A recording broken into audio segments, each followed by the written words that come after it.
The gap between you talking with ABL and you talking with that liberal guy about abortion was like the Grand Canyon, my dude. Yeah.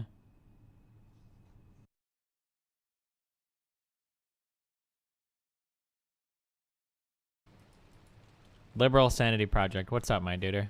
Your mic is muted, I think. Hello? Can you hear me?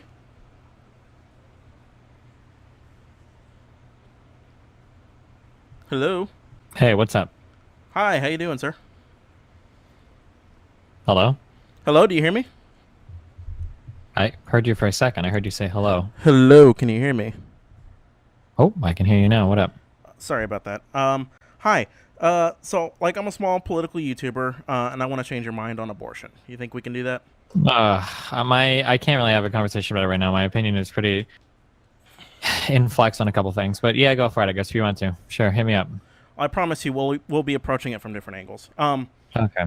So the first thing I want to do is get some things out of the way. I want to make a disclaimer that we're going to be talking about a touchy issue. Some of the arguments that I provide, they're not necessarily reflective of what I actually believe, but are simply provided in the interest of strengthening the argument or furthering the debate. Can we agree? Okay. Okay. So I support the legal right of a person to get an abortion because on a societal level we fare better economically and criminally if pregnancies can be planned for. Yeah, I agree with that.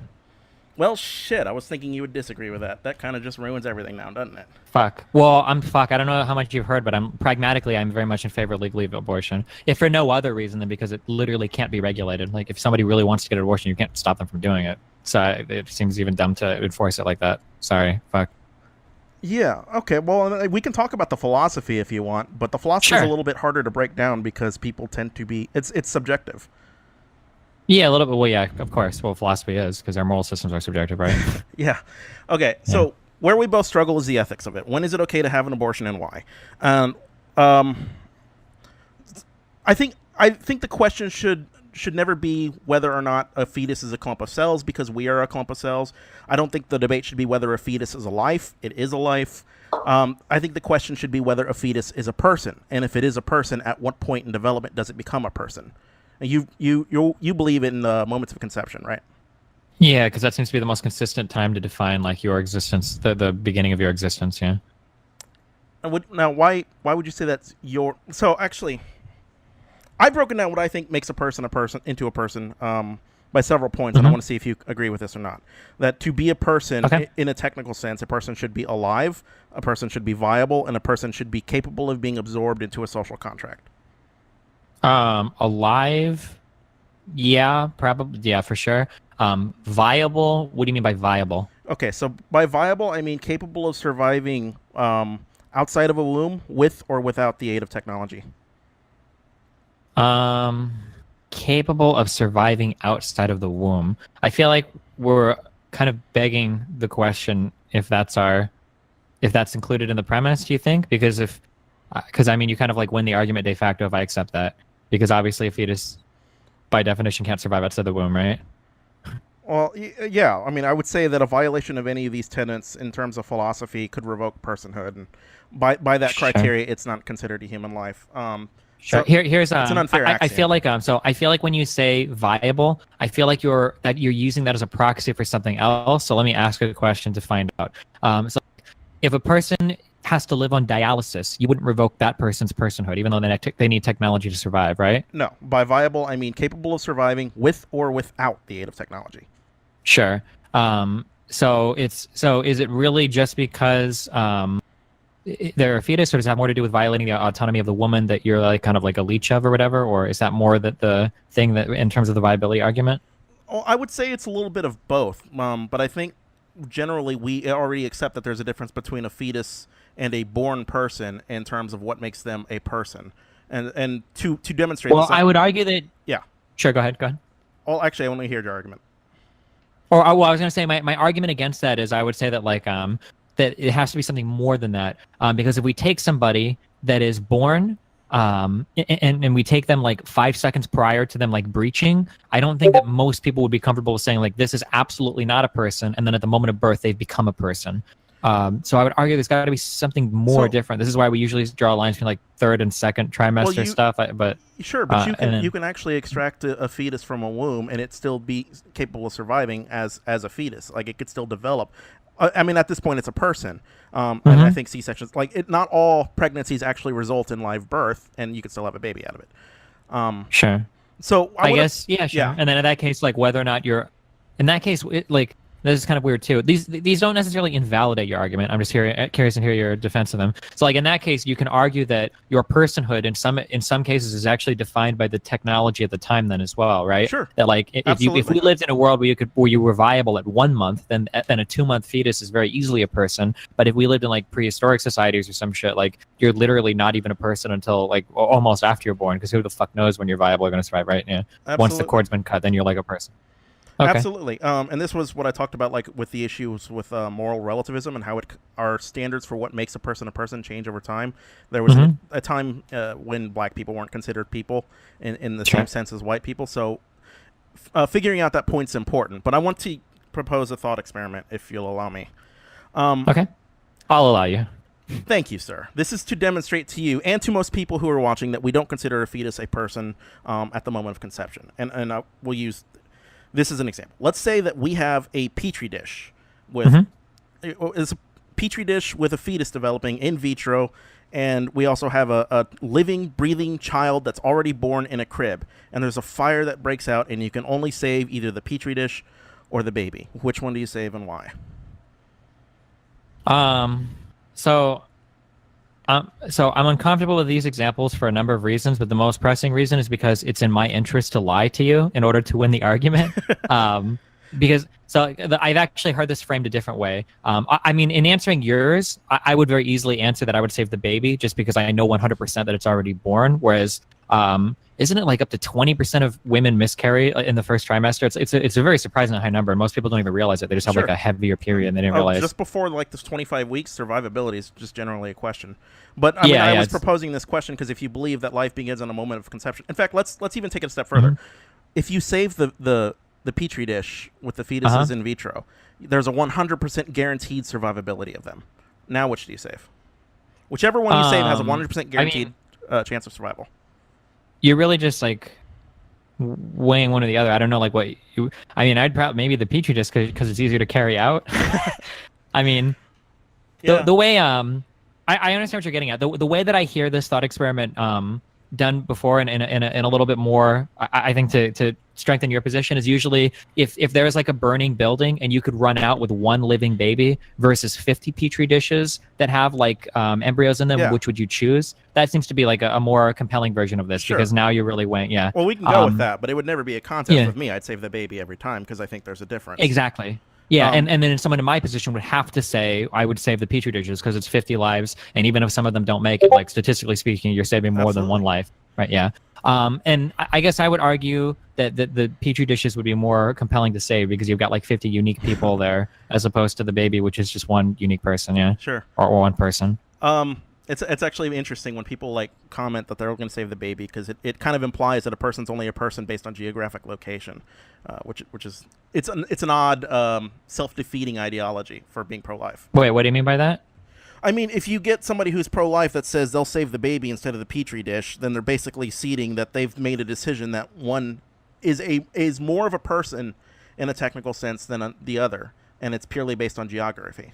Like, if they're not in a... What do you mean by geography? I mean that if the petri dish is in a petri dish and not in a pregnant woman, then it's not a life worth saving in that sense. Oh, gotcha. I understand. Yeah. Sure. Yeah, I can understand that. Yeah. So I'm curious then. How do you feel about physician-assisted suicide? 100% in favor. Assuming that, like, under reasonable circumstances, I'm assuming you're not going to ask me any dumb questions like, well, what if someone tricked the guy into killing himself, right? Like, if a person wants to end their life, then they should have the option to do that, I think. It's like one of your greatest controls, I think, over yourself is the decision to end your life. I don't understand why you would ever take that from somebody. Well, so you have a right to death and you have a right to life, but wouldn't the right to life necessarily... Like, you wouldn't arrive at a right to death unless you had a poor quality of life, right? I don't know if that's necessarily true. It would be something that would be left up to the person, not evaluated externally. I would, in general, I would agree with you that the person's perception that their life isn't worth living it outweighs any desire to live. Yeah. So in general, I would agree, but I don't know if I can make that as an absolute statement. I see. Because everybody's tolerances are different or something, right? Like, yeah. It's Sorry, a little go ahead. bit different, but I mean, I find it unique that we could morally justify ending another human being's life on the basis of their life quality, but we couldn't morally justify ending the life of a fetus for the same reasons. No, so this is why I draw the distinction. What you're talking about is physician-assisted homicide, which I think is different. So, like, for instance, like, I'm in favor of somebody making the decision to end their life if they want to. I'm not in favor of somebody else making that decision for them, right? Sure. I think that would be a key difference between, like, abortion versus somebody saying, okay, I want to die now, right? Suicide is a choice that's generally undergone by an autonomous person capable of consenting to that decision, and then a fetus is not. So where do you fall under the Terry Schiavo debate? You remember Terry Schiavo? That chick needed to die a long time ago. That was fucking horrible. I felt so bad for Well, how that do you family. reconcile this? I mean, you got the Because family. she's dead.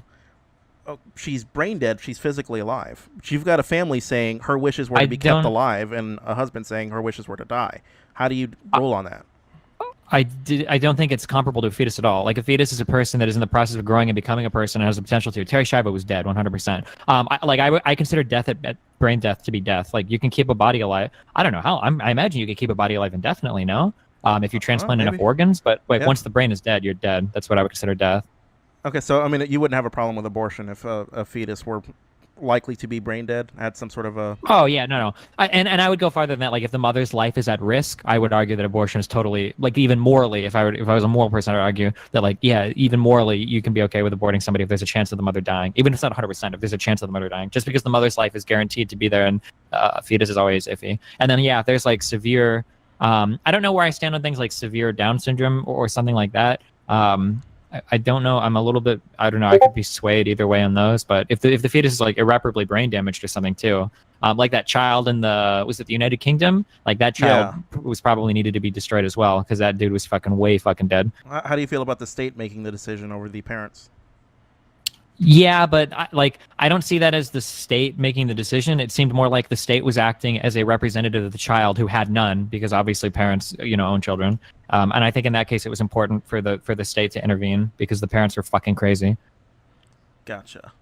Would you say that it's And to be clear, to be really clear, let me just for Sure, like 2 yeah. seconds because I know people listen and have political opinions. From my understanding, that child was super fucking dead. Like, its brain was literally fucking mush, and there was no indication that it was going to get any better. That it was going to get worse and worse and worse. I want to say it was a mitochondrial disorder or something crazy that was like turning that kid's brain into literal fucking mush. And the idea that even if they had a magic pill that stopped the disease progressing at that point, that child was already beyond fucking brain damaged. Yeah, sorry. Okay. Yeah. So that's why I was in favor of the state stepping in and saying, like, yo, like, you need to unplug it. Like, this is real. I guess because we believe in ethics generally in society, this is really unethical. Okay.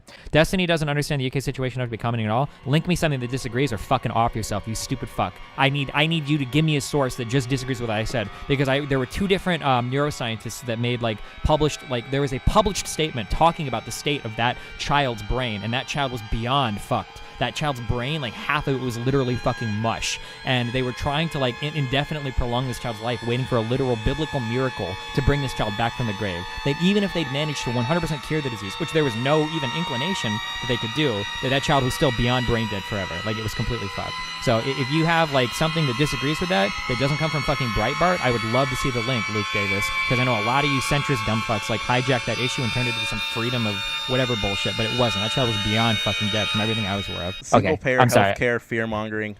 I hate it. Yeah, pretty. Yeah, oh yeah. Because it was like because all the conservatives were pretending that this was a death panel, but look, they're gonna kill your children if it's not worth it, keep them alive, which is bullshit. Okay, I'm sorry, I got way off on that. Okay, go ahead. So here, since we're talking the ethics of it, would you say it's unethical to bring a life into a world that is more than probably guaranteed to be in a life of poverty and crime?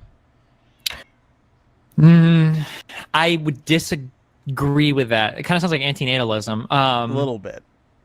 Is it unethical to have a child knowing that it might have a hard life? No, we really have to go down the antinatalist road here, though, if we do this. Because the way that I would justify that is that even most people living in poverty generally prefer living in poverty to death. which I think I can kind of defend because most people don't kill themselves or desire to be killed, even if they live in poverty. It gets kind of wishy-washy, but I'm sorry, going go to make ahead. an argument that's going to make me sound like a psychopath. Okay, go for it. I would say that in general, in the 21st century, we are going to have to confront with some hard truths about overpopulation, and abortion could be a viable means of population control. And that humans in Western countries have to worry less about surviving as they do in prior centuries and more about living. Like, right, it's better to live a good life than to survive with a bad life, right? So in this aspect, we have a quality of life expectation. So I don't Sure. know. Wait, you just said though I would reject that. It's better to live. Wait, it's better to die than live with a bad life. Is that what No, you said? I or- said it's better to live a quality good life than to survive Uh-huh. with a bad life. Yeah, I would agree that, but I would still argue that surviving a bad life is superior to non-existence or death. Maybe. I mean, you get people who commit suicide because they have a bad life. So some people disagree Sure. with you. Sure, some uh, people do, but I would argue generally people don't because suicide rates are still low. It's Yeah, not like well, that's just 50% because they don't of have people the kill balls to themselves. off themselves. That's possible. That's a valid thing. You could argue that they wouldn't want to live, but they don't actually have the courage to kill themselves. That's possible. I guess we would have to start digging into empirical data on that. But oh yeah, but I'm sorry. But then to real quick, I'm not sure if I fully buy into the overpopulation thing. If that's going to be a problem or not, I don't know if that's true or not. I don't know. I think population's going to control itself. I think, but conceivably, I think abortion is a means to control. Well, if not overpopulation, then it's a means to control crime and poverty. Yeah, that's true, but I would be very careful with who I make that argument with, because making that that with you argument 'cause could be you and I are flipped in ways. psychos. What? I'm making it with you because we're both psychos.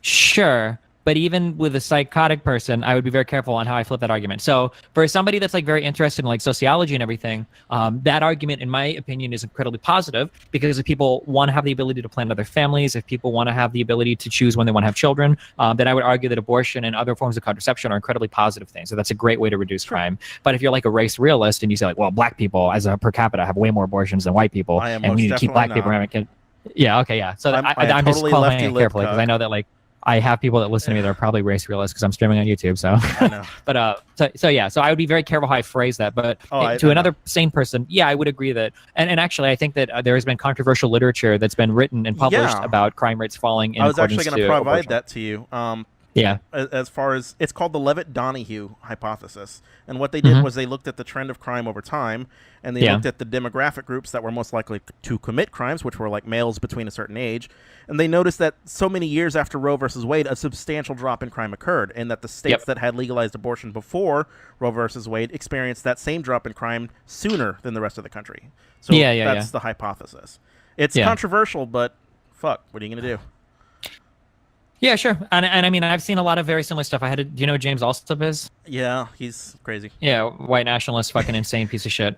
I had a debate with him about or I don't know if you like him or not. Sorry. No, I don't like him. I had I'm a I had a lefty debate with him libcuck, about. dude. Okay, so then you definitely don't like him. Yeah. I had a debate with him about contraception, and I read a lot of very interesting studies about access to contraception and outcomes as well. Oh fuck, I wish I could remember this. It's in my YouTube doc somewhere, or in a Google doc somewhere. But like, there was a country, I want to say it was like Chile or something, or Yep. maybe Brazil. I don't think remember. I But have that on basically, hand. wait, do you know what I'm about to say? I think I do.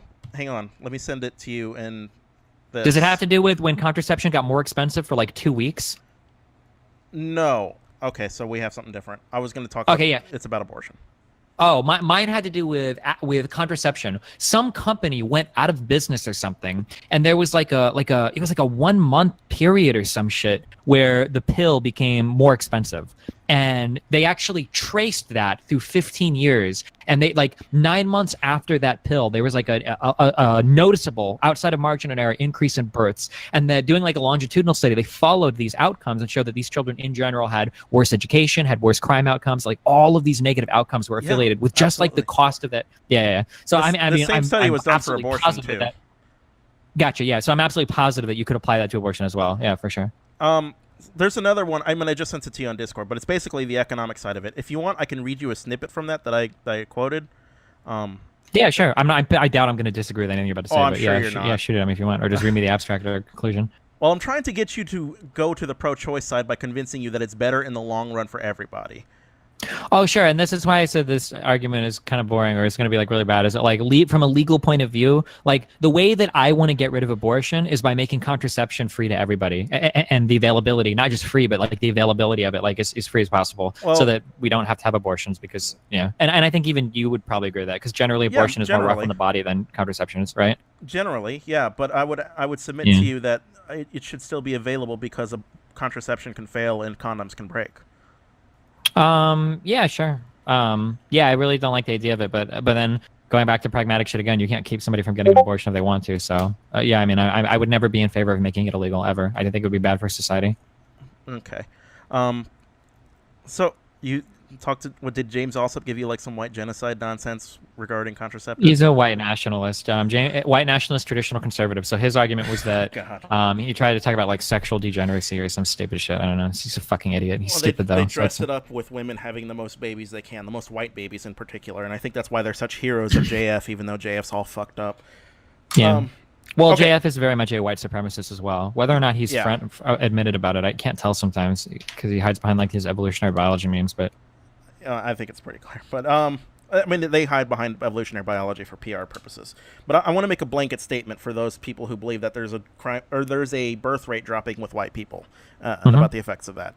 That's a good thing.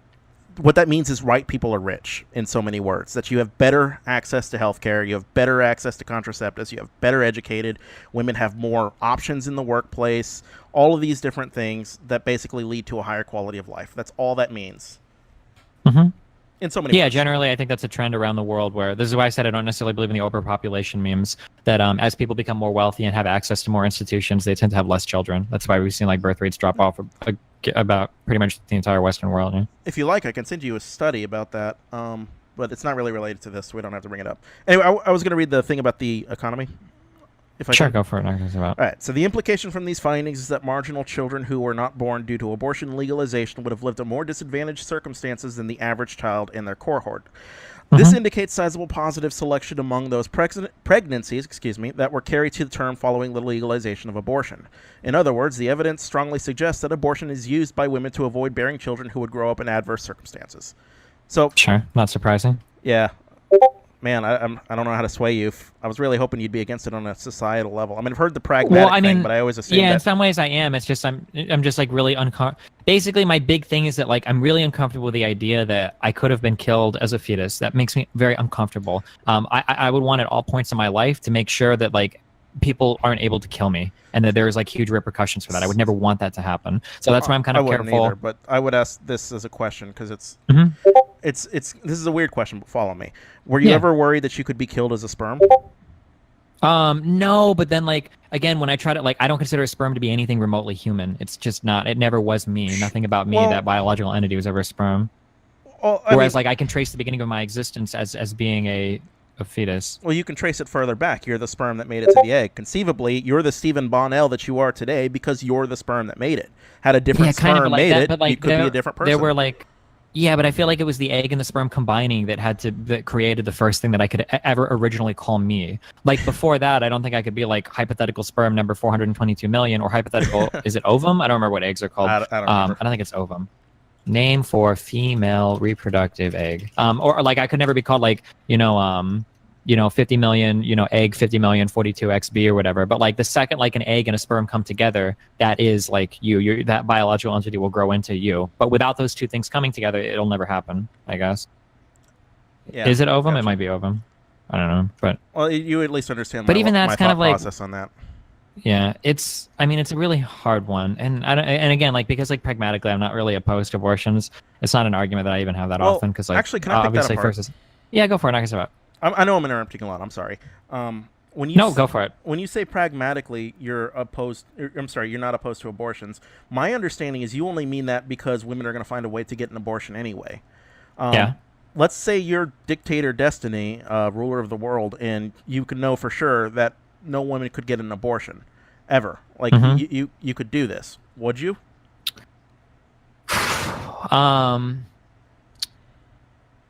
If I had the ability to do that and guarantee outcomes for the kids, maybe at that point I would be.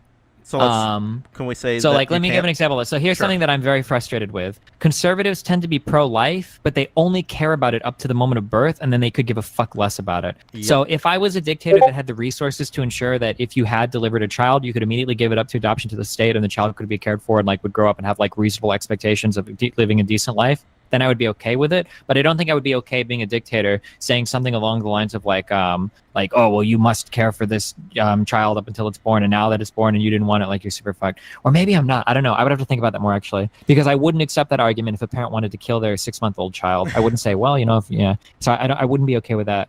Right, but I think that's because there's a difference between a 6-month-old child and a fetus. Well, no, I don't necessarily think there's a difference. That's the thing. Okay. Because if I say like it's okay if you really want to have abortion because you can't afford it or whatever, then that's fine. But you could very much run into that issue with like a 1-year-old or a 6-month-old as well, and it's like, what right do I have to tell you that you have to suffer and deal with a child or whatever? I don't know. So, I mean, I would submit that you don't want to force women to give birth and give children up for adoption because it's physically and psychologically taxing on the mother and taxing on the baby and financially taxing on the state who now has to take care of this kid that nobody wanted. Sure, but I mean, like the same could be said of a child as well. It's physically taxing, it's mentally taxing, and it taxes a lot of areas of your life. Maybe not the exact the physical act of giving birth, but like the enslavement that you have to suffer afterwards in a capitalist system where you must work to provide for the child is arguably worse, depending on who you are. So I mean, I would say the economic return of investing in that child already born would be greater than the economic cost of just giving women the option to an abortion. Well, that really depends. We'd have to get into class arguments at that point, because if you're lower class, that's probably not true. If you're upper class, it probably is true, right? Well, I think you would want them to be lower class, right? That would decrease the cost of goods. Yeah, but lower class people tend to take more out of the economy than they pay in, at least in forms of taxes and whatnot. I guess they're maybe Sure. a larger consumer base, although I'm not even sure if that's true. But So how much fiscal burden should the state put resources to take care of the circumstances of unwanted children? that's a really hard one because it depends on how much the system could bear. I don't even know how to answer that in regards to healthcare. I would need to know more. I would need to know so much more in economics. Yeah. Like right now, I don't think that it's ethical in the U.S. that we have like homeless people or people that don't have healthcare. I think that that's a great issue that we should take care of. So, I mean, like ideally, I would like to say that we should be able to provide for children that are unwanted as well. I just don't know how realistic it is. And like education and shit should also be provided. So I don't know. Yeah. Oh no. You see returns on human. You see returns on investment in that sense. But I mean, my argument was that my argument was that it's just harder to go and arrive at that process than it is to just give women the right to abort a fetus. Yeah, it's easier, sure. But I could very easily extend that up to like the first 2 years of life as well. And I could probably point to this is okay. Well, maybe we can try to out psychopath each other. I could probably give you better outcomes as well if we allow people to execute the child up to 2 years in age. That if the mother decides that if they're getting postpartum really hard, or if they can't handle the child because it's stressing them out too much, it's hurting their ability to function in the workplace, that if you had the option to execute a child up to 2 years old, you would probably see similar positive economic outcomes as a result of that as well, I would say. Sure. Do you think so? Yeah. Well, I would think so, but I would also say that it's really dependent on the specific society and what its circumstances are. Like if this is a society that's in serious danger of collapsing because there's so much government debt that it can't afford to take care of anything, and people are starving in the streets, fuck, kill the 2-year-old. Mm-hmm. So I don't know. Did I out psychopath you? No, I mean I'm a pretty big moral relativist, so I would agree. So I mean, this is an ends justify the means kind of thing, right? A little bit, and I'm probably a consequentialist as much as I don't like to admit it. I think so. I don't know. Okay, so I mean, I would say that you accept the premise that it's okay to kill people in order to save other people. No, I don't think so. You don't think so in like warfare? No. So the way that I would explain this, we're getting into weird fucking philosophy memes. So are you familiar with the concept of utilitarianism? Yes, I am. Hey, you wanted to discuss philosophy.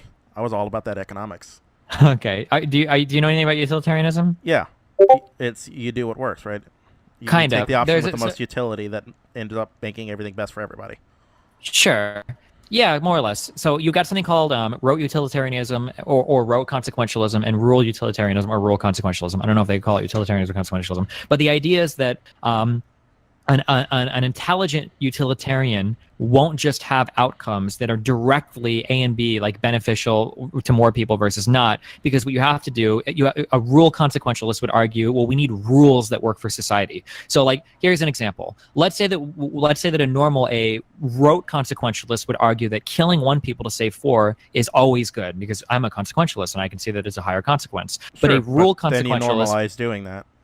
Yeah, a rule consequentialist would say, well, hold on, we need to make a rule that works for society. In a society where one person can be killed to save four, nobody would ever go to the fucking hospital because they're going to be worried that they're going to be fucking executed for their organs to be harvested. So this rule doesn't actually work. So even from a consequentialist point of view, we can't necessarily sacrifice one to save four. So I think I fall in that camp of rule consequentialism, where like I would agree that we should optimize for society, but we have to do so in ways that everybody feels like they're optimizing for society, and you don't leave people feeling like they don't want to participate in society because the consequentialist shit fucks them up so hard, if that makes sense. Yeah, this might be make sense. Act versus rule. Sorry, yeah, okay. So I guess on the trolley car experiment, are you pulling the lever or are you letting the train run over 5 innocent people? I would generally not. Well, for four. Well, I don't know about five. I have to think about that. But generally, I wouldn't pull the lever because I don't think it's right to decide to kill one person to save four. Okay. I kind of see abortion as basically the trolley car experiment, just with society. Either you pull the lever and you make society better off in the long run, or you let a train run into 5 people and you increase crime and poverty and societal turmoil. Sure. Does that make sense?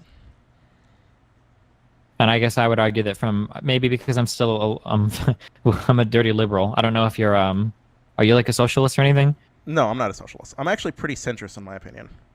Okay. Well, I'm very much like still like in the classical liberal that camp. So I very much believe like in individual freedoms and rights and everything. Yeah. So I don't. I'm pretty big still on protecting like the rights of the individual. Dirty libertarian.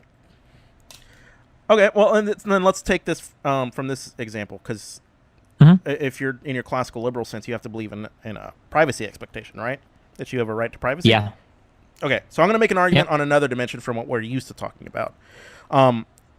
It's why abortion is important without necessarily being about abortion itself. And the question is, do you have a constitutional right to privacy, which was what Roe v. Wade was about. Kind of, yeah. Well, that was the issue. So what they did with Roe is they interpreted similar case law that implied a right to privacy, and that was Griswold versus Connecticut, which banned contraceptions.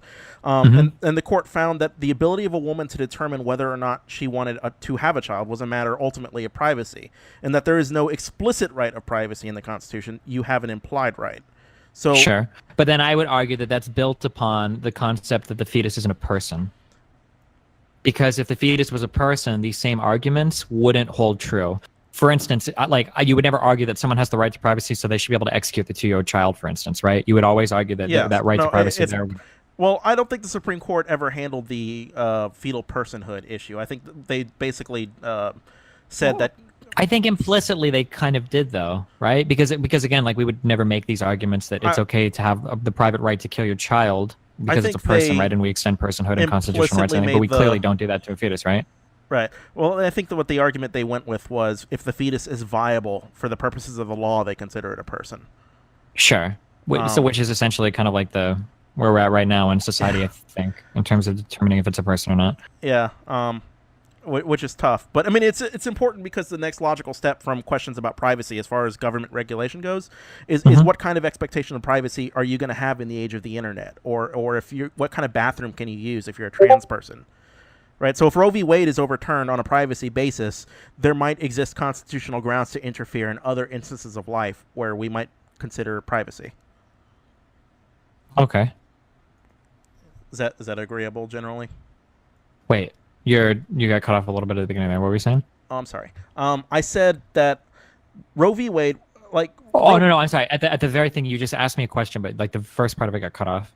I said that if Roe versus Wade was overturned on a privacy basis, there might exist grounds in the Constitution to interfere with other people's lives on the basis of privacy. Okay, so we agree with that? Okay, whatever question you just asked there, that's what keeps getting cut off. Like the 2 seconds, not the whole thing, just the 2 seconds. You said something that, and then that was all I heard. Okay, so we're keeping abortion legal because we no, want I heard privacy. all of that. I heard all of that. It's just the last 3 words. I just you said asked is what if you I'm not agreed. hearing. That's all I asked was do you agree? Oh, do you agree with that? Yeah. Yeah, with what you just said, that privacy and all of that could be a concern in the future as more and more shit is regulated. Yeah. Yeah, yes, I agree with that. Yeah. So I would ask, since we're breaking down big philosophy memes, Wait. Are you using like push to talk or no? am I? Shit, I don't know. Hang on. I think you should use push to talk because like the first part of all of your sentences are getting cut off a little bit, like just the very like first like half second. So when you ask like a really quick or like short sentence, I like miss it. Can you hear me now? Yep. Okay. So what I argued, what traits make a person was alive, viable, and capable of being absorbed into the social contract. Uh What traits would you say make a person? huh. I don't give it by traits. I just do it biologically. Yeah. Biologically. Why? Wait. Hang on. Explain this. So like we for the most rights extend rights to humans and I guess some to animals. And then I just define like being human as like the moment your DNA is formed. That's like who you are as a person, and that's what kind of gets the rights or whatever. I don't do it by traits at all. Yeah. But dead humans are still humans, right? They're still people. Well, yeah. They But, don't- okay. So I guess I'll add more qualifiers. It's as soon as your DNA is formed, you've got that DNA, and then while you're alive or on the process to like becoming a human as a fetus, or whatever. Once you're dead, obviously, don't care what happens. And does this apply in all circumstances, or are there any situations where you think it's justifiable to revoke A personhood? person's right to life. Yeah. Revoke personhood. In general, no. I mean, Well- if somebody is like aggressing on you in certain ways, then I think you morally probably have the right to do something about it. If, for instance, somebody's trying to murder you or maybe break into your house and steal something or rape you or something, you could revoke this person's personhood and kill them. Or I don't know if you need to revoke their personhood to kill them, but something like that. I don't know if that's what you're kind of asking about. I was asking more about the state. Like I was going to see if, with the death penalty memes, can you reconcile being up for the death penalty and against abortion? I think you can. I don't know if I'm particularly in favor of the death penalty, but if you were to reconcile it, it would be something along the lines of people that have earned the death penalty have done something in society to earn that like you're getting the death penalty because there's an action that you've committed that's kind of revoked your right to life in the state, whereas and then a fetus obviously hasn't generally done that. I mean, this is kind of moving over to judicial philosophy, but aren't you of the position that there is no such thing as free will? Correct. So, in this sense, why would it be justifiable to revoke another person's right to life if they're not technically in control of they're not in control of their circumstances, the circumstances that led to their actions? This gets into really weird territory where like I'm very much like anti-free will, but we kind of have to construct our systems around the idea that we have free will. There's got to be like yeah. a philosopher that's written about this, but I don't know. It's really hard to dive As a into necessity, this. I take your point. Maybe yeah, yeah. It's a really weird one. I don't know if we could find like, or I don't even know if it would make a difference. I'm not sure. That's a really really rough one. I don't know. Well, shit. But I understand kind of the paradox, and I think this is why so many philosophers are compatibilists, even though nobody will admit it. Is like they argue that like, well, we do have free will as long as somebody's not forcing you. Even if those choices are predetermined to some extent, it's at least you're making the choice and somebody's not like directly forcing you. So we'll call that Yeah, I'm not even sure free will, so that we can hold you accountable as a moral agent, right? Yeah. I think you're a series of neurons in your brains, and that if we damage any part of your brain, we can change you fundamentally as a person. So I'm not even sure I buy that. Well, nothing you just said is contradicts what I said, right? No. Well, I'm not what you said. What you said, moral consequentialist said. Wait, what did I say that we disagree on? Sorry. I'm sorry. I thought you said you have people who still find that there exists free will, even if your circumstances are formed by your environment. Correct. Right, and I would still argue that that's not true. You know, the chemistry of your brain is an environment. That Yeah. everything Well, about yeah, your so we actions agree. is formed by that. Yeah, we agree. Yeah, of course. Yeah. So yeah, I mean, yeah, I would consider that part of your environment as well. If somebody does irrevocable damage to your brain or something, yeah. So this is the problem of being a lefty libcuck, trying to debate a lefty libcuck. Yeah. We have nothing to disagree on. Like, I was really hoping I could pull you to the pro-choice side just on the basis of this by talking social Sure. aspects of abortion. And now But I'm I like pretty fresh much out of agree. arguments. Yeah, sure. And like I said, I kind of agree with most of those points, which is why, like on a pragmatic level, I don't think I would ever make abortion illegal, for a variety of reasons. So yeah. Well, I think you kind of agree with me philosophically to an extent. Yeah, to an extent, it just gets Like- really weird. Basically, like the crux of what I would need is I need like a good defining point. So there's like two things you have to do. One argument is very hard, and the other one is quite hard. So the very hard one is you either have to say that like, well, I believe that a fetus is a person, but you should have the right to murder it, and then here are the reasons why. And then this one is hard because then whatever reasons you give why, I'm going to apply that to young children, and then ask if it holds true, and then if not, why, and that gets really difficult, I think. And then the second one, if I were to change my stance on this feels like what would be attacked. Is the second one is whether or not, when do you consider a person? But like my answer is concise, whether or not it's good or not, because like the moment I believe that the moment you become like a zygote, it's a very strict biological definition of, well, this is your genome, this is like you're going to grow into a human, and this is like uniquely and chiefly you, more so than I think an ovum or a sperm is. So you would need to find some other better definition where like, well, actually, I think that this is the moment that you become a person. And I think that one's really hard to do as well, for me at least. Some people try to do like sentience or consciousness. No, it's a Some people terrible try to do standard. self-awareness. Yeah, because all of these apply at some quasi-random times. They're not random, but like usually It's like going to past apply the to age of something birth, else, right? If you're- yeah, Yeah. Where it would be But those illegal get to kind of kill weird him. too, yeah. So Well, it seems the- like, and then also, I don't even really have the right to enforce this idea on anyone as well, right? Like, if I were to believe this as moral rule, I don't really think that I've got the right to enforce my morality onto you anyway. Well, I would ask, so it seems why better not? to just leave If it you up. believe it's murder, why not? We enforce murder laws. Maybe if for no other reason, this is going to sound really psychotic. Maybe for no other reason because fetuses will never rebel. I don't know if you'll ever necessarily get bad outcomes in society if we say it's okay to murder all fetuses. The same way that we say it's okay to murder all animals. You could probably carry this on ad infinitum, and you will never have like a fetus rebellion where all fetuses or like failed abortions come together and overthrow society because of people's stances on abortion. So arguably, you'll never get a bad outcome as a result of legalizing abortion. Same thing with animals as well. All But aren't animals you will never worried- rise up and fight us. Yeah. Sorry? Aren't you worried this could simultaneously apply to disabled people or retarded people or people with some kind of mental disability that they're incapable of rebelling? Yes. So this is why I am generally against abortion, because what you just hit on is kind of the crux of where I come from. Because everything I argue, because I think my current position, everybody tells me it's nearly, well, I'm like an amoral hedonist where I don't even necessarily believe in morality. So what I say is that like my whole system is just based around my own personal preferences. And for me, I would never want to be killed as a disabled person. I wouldn't have wanted to be killed as a fetus. And it worries me that if I say, well, it's okay to execute fetuses because they're very inconvenient, which is really the argument. They're very inconvenient. Maybe we could make these same arguments about disabled people. And, if I'm saying that like, well, hey, fuck all fetuses, kill them, they fucking suck. And somebody's like, okay, well, hey, by the way, you're in an old person's home. You're not really contributing to society anymore. Time to die. Well, I Then think it's we've, kinda like, oh, well, we've taken the fuck, first step to that when we agree that there's certain circumstances where physician-assisted suicide is okay. We just don't agree that Well- it's okay for somebody to enact that against somebody. As Exactly, opposed but I to- think those are two fundamentally very, very, very different acts. Like the act of choosing to die and then using someone else to do it is far different than choosing for someone else to die. Like one is a decision that you're making fully consensually, and the other is being forced upon you. I think those are two very, very different choices. So earlier you brought up the point that if you wanted to argue this, that if where personhood is, it would be easier to just say that fetuses are persons from the start, but to stipulate that it's okay to kill them from certain points. The reason you don't want to do that is that you run into very finicky. It's the same because you would be making this argument for the sake of staying consistent on an issue. And you would find circumstances in real life where the same logic wouldn't necessarily apply. Take, for example, when I gave the example of viability as being capable of living outside of a womb with or without the aid of technology. Well, fuck, can we kill Siamese twins now? Right? Like, Sure, yeah. This is an issue. So this is why I don't necessarily want to go down that road where I just cede immediately that a fetus is a person. Because then I have to justify why we can't kill Siamese twins. Wait, I'm sorry. Could you say that again? Something that got cut off? I'm sorry. The reason... Which part didn't you hear? When I say something got cut off, I mean like literally like right at the end, like the last like 5 seconds of what you said. Otherwise, I would interrupt you sooner if it was all going to cut off.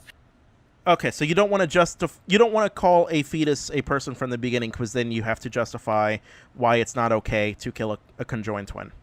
Oh, I think that can be justified though. And this is why I'm mixed on Down syndrome related stuff, and I'm gonna get a lot of hate. There's gonna be some Down syndrome You're a community who's gonna fucking clip my shit monster, kind of. you So like know if that? somebody is like, what? You're a fucking monster, you know that? Yeah. So like if somebody is like literally going to be born like I can do like a very more clear example. We won't say Down syndrome, but say somebody's born like literally fucking brain dead. Like this person like has no communication with the outside world. It's Yeah. debatable whether or not they're even considered alive, but like their heart and everything works. I would be okay with like aborting a person like this because it's like very clear that like even if this person was like 12 years old, I think most of us would be okay with ending the life of this guy. If you got like in a really bad, if you're like Terry Schiavoed out or like that kid in the UK, right? That like even if this person was like alive and has autonomy and has rights, we would be okay pulling the trigger, on getting rid of this person. So like in those cases, I would be okay with it. But are you okay with it on the basis of it makes society better, or that it's On the basis inhumane that like to the baby? I'm sorry, the person. yeah, on the basis that like morally, even with that person, that like this person no longer has the ability to consent with anything and will never get the ability to consent to anything, and it is like more or less, for all intents and purposes, this person is dead, I guess. So don't you see this argument as taking logical steps that could encroach upon living people? That if it's because it's essentially a quality of life argument. I don't think it's so much a quality of life, so much as like a brain dead person is like this guy is like fucked beyond. Not like their life is sucks and is bad, but like this person is like essentially dead. Right. It's easy for brain dead people, but why not people with Down syndrome? Right. Then we're at a new issue. Because people with Down syndrome are still capable of having like rich lives. Not rich like they'll all become wealthy, but like they can still have happiness. Their families can have happiness. I don't know. That's so much harder. That's a much more gray area issue. I'd have to think more about it. Okay. Well, I mean, would you object to killing people with depression? Definitely not. I think a person with depression is still very much capable of making autonomous decisions about their life and improving their circumstances and whatnot. So the sole factor isn't just the quality of life. There's an X factor in there. Well, yeah, that's why I'm not talking about quality of life. That's why I said earlier I was talking about like literal brain I'm dead. sorry, Like I I would consider a misunderstood you. brain dead person. Yeah, I'm sorry. I would consider a brain dead person to be like a dead person. This is why like Down syndrome is more difficult because a Down syndrome person is not brain dead at all. They just have a severely impaired ability for cognitive functions. But like cognitive functions, brain dead, it kind of goes. But like you would never say a Down syndrome person is brain dead, right? No, I wouldn't say that. Okay, maybe I might have misspoken earlier. Sorry. Yeah, sorry, I misunderstood you. That's basically all I got. Yeah, buddy. All right. Well, hey, do you you have a YouTube channel, right? Yeah. Do you want me to link it to Discord or something?